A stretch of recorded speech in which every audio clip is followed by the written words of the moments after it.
हर पल की खबर पर हमारी नजर 7 भारत न्यूज के साथ। 1990 का वो दौर जब देश में राम मंदिर का मुद्दा हिंदुओं के दिलों में सुलग रहा था।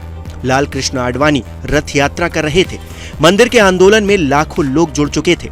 फिर एक अदना सा बालक भी इस संघर्ष में साथ आया।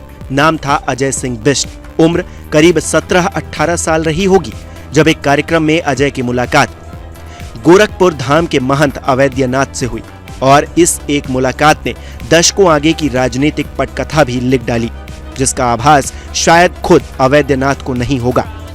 इस मुलाकात के बाद अजय महंत से इतना प्रभावित हुआ कि उसका घर पर मन ही नहीं लगा और नौकरी की बात कहकर वो गोरखपुर आश्रम आ गया, जहां 15 फरवरी 1994 को महंत अवैद्यनाथ ने अजय सिंह बिष्ट को दीक्षा दी और तब से अजय सिंह बिष्ट योगी आदित्यनाथ हो गए। वहीं योगी जिनका नाम सुनकर आज माफिया गुंडे थर-थर कांपते हैं, वहीं योगी जिनकी डिमांड आज पूरे देश के हर एक कोने में है, वहीं योगी जो आज हिंदू हृदय सम्राट बन चुके हैं। योगी आदित्यनाथ आज किसी पहचान के मोहताज नहीं है। उनको हर कोई जानता है, समझता है, लेकिन उनके संघर्ष की कहानी आपको जानना जरूरी है, हर एक देशवासी को जानना जरूरी है। वैसे तो सत्ता विपक्ष के दर्जनों मुख्यमंत्री इस वक्त देश में है और इससे पहले भी रहे हैं, आने वाले समय में भी होंगे, लेकिन योगी आदित्यनाथ उन सब में अलग कैसे हैं, ये समझना बहुत जरूरी है। उत्तराखंड की वादियों में एक छोटा सा गांव है पंजुर, जहां 5 जून 1972 को आनंद सिंह बिष्ट के घर एक तेजस्वी बच्चे की किलकारियां गूंजी, जिन्हें आगे चलकर योगी आदित्यनाथ के नाम से जाना गया। आज वो देश के सबसे बड़े सूबे उत्तर प्रदेश के लगातार दूसरी बार मुख्यमंत्री हैं, लेकिन राजनीति से कोसों दूर पिता का सपना था कि उनका बेटा बैचलर्स करने के बाद उनके ट्रांसपोर्ट बिजनेस में सहयोग करे, लेकिन तकदीर को कुछ और ही मंजूर था। शुरुआत हुई गढ़वाल यूनिवर्सिटी से, जहां पढ़ाई के दौरान योगी अलग अलग राजनीतिक विचारधाराओं के संपर्क में आए। जीजा जयप्रकाश लेफ्ट छात्र संगठन SFI के साथ जुड़े थे और चाहते थे कि योगी भी वामपंथ को अपनाएं, लेकिन इस बीच योगी की मुलाकात ABVP कार्यकर्ता प्रमोद रावत से हुई और उन्होंने संगठन ज्वाइन कर लिया।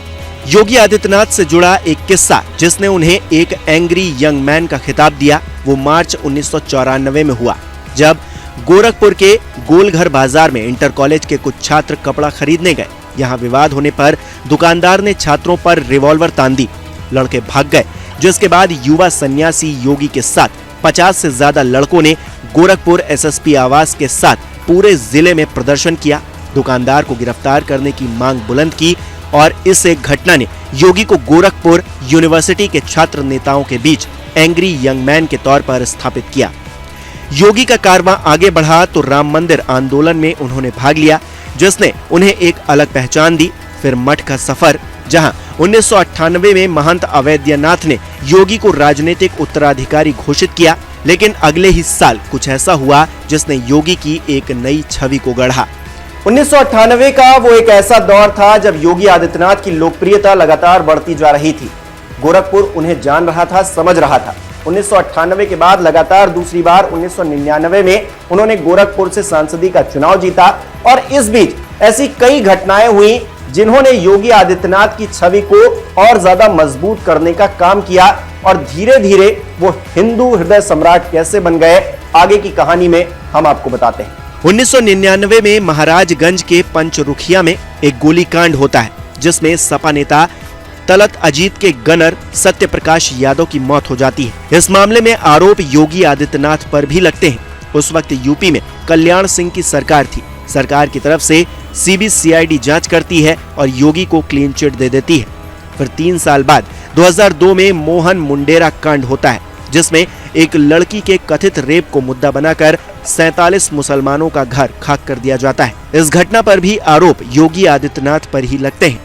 इसी साल अप्रैल में योगी हिंदू युवा वाहिनी नाम का एक संगठन तैयार करते हैं और उसी की एक सभा में कहते हैं, 1 विकेट के बदले 10 विकेट गिरा दो। वो हिंदुओं से अपने घरों पर केसरिया रंग का झंडा लगाने की अपील भी करते हैं, जिस पर उनकी खूब आलोचना होती है। लेकिन उस माहौल में योगी की छवि घटने के बजाय और बढ़ जाती है और धीरे धीरे वो हिंदू हृदय सम्राट बन जाते हैं।